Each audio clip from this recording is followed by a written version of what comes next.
अध्यक्ष महोदय, सरकार का जो जवाब आया है वो भेग है, पूरक। और आपके माध्यम से माननीय मंत्री जी से जानना चाहता हूं कि समान प्रशासन का संकल्प जो जवाब में उल्लेखित है उसको स्पष्ट करें। माननीय मंत्री। माननीय अध्यक्ष महोदय, इस विषय को हमने पुनः समीक्षा की थी उस आदेश के आलोक में समान प्रशासन का, और जो कोर्ट से भी एक आदेश पारित हुआ था उसके आलोक में भी। तो कुल मिलाकर के अब जो हम लोगों ने आंकड़ा पाया है वो 7,000 से कुछ ज़्यादा है, और उसकी ताकि वैसे शिक्षकों को जो दिव्यांग बच्चों को बच्चियों को पढ़ा सकें उसकी अधियाचना हमने पुनः उसकी समीक्षा करके बीपीएससी को भेज दी है कि वो शिक्षक जो क्वालिफाई करेंगे बीपीएससी के थ्रू, जो दिव्यांग बच्चों को पढ़ाने के लिए सक्षम होंगे, उनकी संख्या 7,000 से ज़्यादा होगी। तो समान प्रशासन का जो निर्देश है और माननीय उच्च न्यायालय का भी एक निर्देश था, वहाँ भी एक रिट हुआ था, दोनों मिला करके हम लोगों ने इसको समीक्षा की है और भेज दिया है।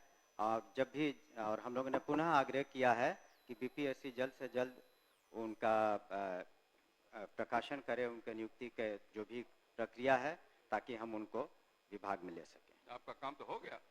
अध्यक्ष महोदय, इसमें पहले ही मैंने कहा कि जवाब में भेग है, सरकार का जवाब, और डोमिसाइल नीति लागू करना था, और बाहरी जो व्यक्ति है दिव्यांग का, उसमें 121 व्यक्तियों को, दिव्यांगों को बहाली की गई है दूसरे राज्यों के लोगों का, और इस राज्य में केवल 44 व्यक्तियों को ही बहाली की गई है।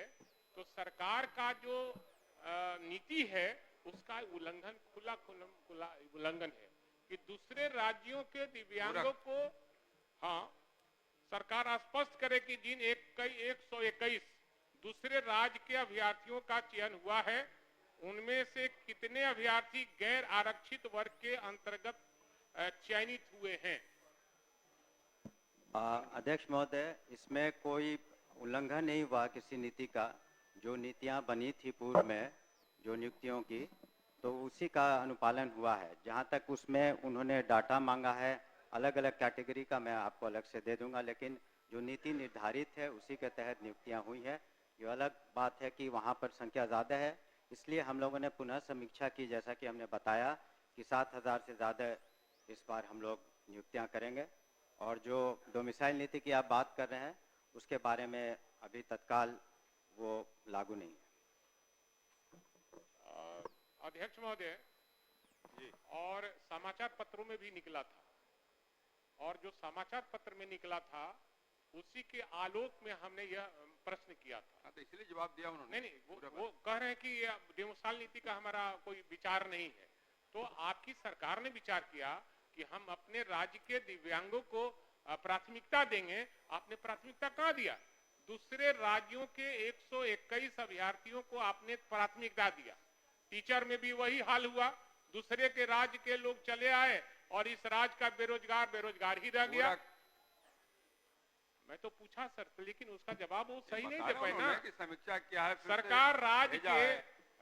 सरकार राज्य के कितने दिव्यांग अभ्यर्थियों का चयन 36 और लंबवत आरक्षण कोटि के तहत किया है, वर्ग वाइज स्पष्ट करें। माननीय मंत्री। अध्यक्ष महोदय, जो उसमें आरक्षण नीति का अक्षरशः पालन हुआ है और उसका हम आपको ब्रेकअप दे देंगे, और आगे जो हम लोग 7,000 से ज़्यादा नियुक्तियां करेंगे बीपीएससी में, उसका भी हम लोग अनुपालन उसमें करेंगे। और जहां तक डोमिसाइल की बात कर रहे हैं, उसमें जो इस तरह की कही जा रही कि बातें कि 70% या 80% दूसरे राज्य के, ये गलत है।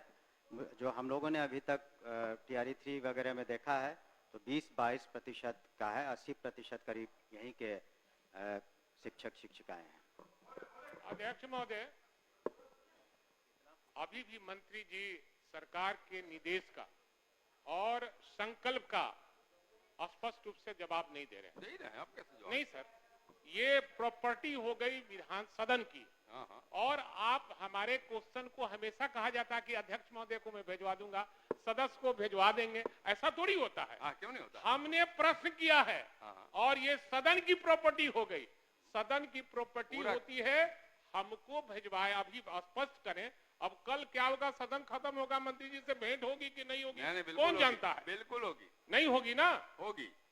इसलिए उन्होंने कहा हमने है कि जो जब प्रश्न भिजवा देंगे किया तो है, भिजवाएंगे। हमने जो प्रश्न किया है उसका आप उत्तर जब भी हम भेंट करना चाहेंगे। चाहें, कब नहीं भेंट हुई है आपसे, आप बता आप दें। जब प्रश्न करते हैं और पहले भी बहुत तो बार क्या भेंट हो कितनी चुकी है बार दूसरे भेंटे आप? परिस्थितियों में। दोनों मिले हुए नहीं, हैं, ये क्यों हम सदन की लोग ऐसा प्रॉपर्टी बर्बाद कर रहे है, हैं? ये सदन की प्रॉपर्टी आपको भिजवा देंगे ऐसा नहीं। बैठ जाइए, हो माननीय मुख्यमंत्री जी यहाँ बैठे हैं, ये बिहार के बेरोजगार दिव्यांगों का मामला है। अगर दिव्यांगों का भी सही चयन आप नहीं करते हैं, आरक्षण का प्रावधान नहीं करते हैं, तो हम समझते हैं कि आप दिव्यांगों के साथ खिलवाड़ कर रहे बैठ जाइए, हैं। भाषण हो रहा है। और नहीं नहीं, श्रीमती ये ज्योति देवी। भाषण नहीं सर, ये स्पष्ट उत्तर नहीं हुआ। ज्योति देवी, बैठिए, हो गया, पूरा हो गया। श्री प्रणव कुमार, पूरा पूछिए। काराकाट पंचायत देव में खेल मैदान अवस्थित है और ऊपर में अस्वीकारात्मक है महोदय। तो मैंने तो पहला पूरक पूछा कि वो पूरे पंचायत के किस गांव में अवस्थित है, जो डीएम साहब ने जवाब किया जा रहा है भाई। और दूसरा है कि क्या उस पर जांचोपरांत कार्रवाई की जाएगी, जो गलत उत्तर दिया गया है। मेरी बात है। दूसरा पूरक है महोदय, दूसरा पूरा गलत है महोदय। किया जा रहा है तो कैसे कार्रवाई हो सकती है? महोदय सुना जाए, कहाँ है? जवाब में लिखा हुआ है महोदय।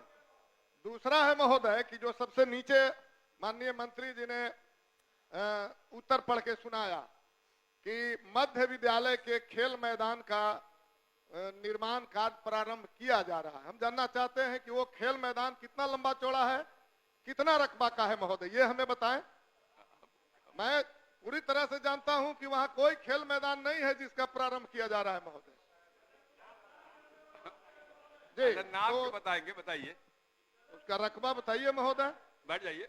महोदय, माननीय सदस्य से हमने कहा है कि रोहतास जिला के प्रखंड काराकाट पंचायत के देव के मध्य विद्यालय देव में खेल मैदान निर्माण कराया जा रहा है। उसकी लंबाई चौड़ाई बताया जाए महोदय। हम नाप करके कहेंगे, मंत्री को भिजवा देंगे आपको। और नहीं महोदय, तो हम बता रहे हैं महोदय, हम बता रहे हैं, या तो मंत्री जी रकबा बताएं। मैं जानता हूं कि उस नाप मध्य के भिजवा विद्यालय देंगे। उस मध्य विद्यालय के पास खेल का कोई जमीन नहीं है महोदय। बिल्कुल गलत उत्तर दिया गया है महोदय। और इसलिए मैं प्रस्ताव दे रहा हूं माननीय बैठिए ना, बता मंत्री, दें। एक और महोदय, मैं प्रस्ताव दे रहा हूं महोदय कि उसी देव गांव में खाता संख्या 884, प्लॉट संख्या 2921, जिसका रकबा 13 एकड़ 45 डिसमिल है महोदय, क्या सरकार उस पर खेल मैदान का निर्माण कराना चाहती है? हाँ तो कब तक और नहीं तो क्यों? बैठिए ना, मंत्री जी, मंत्री जी, इन्होंने जो सुझाव दिया उसको एक बार दिखवा लीजिए। ठीक, श्री समीम अहमद, कोई नया प्लॉट का बता दिया तो बिना इंक्वायरी का होगा क्या?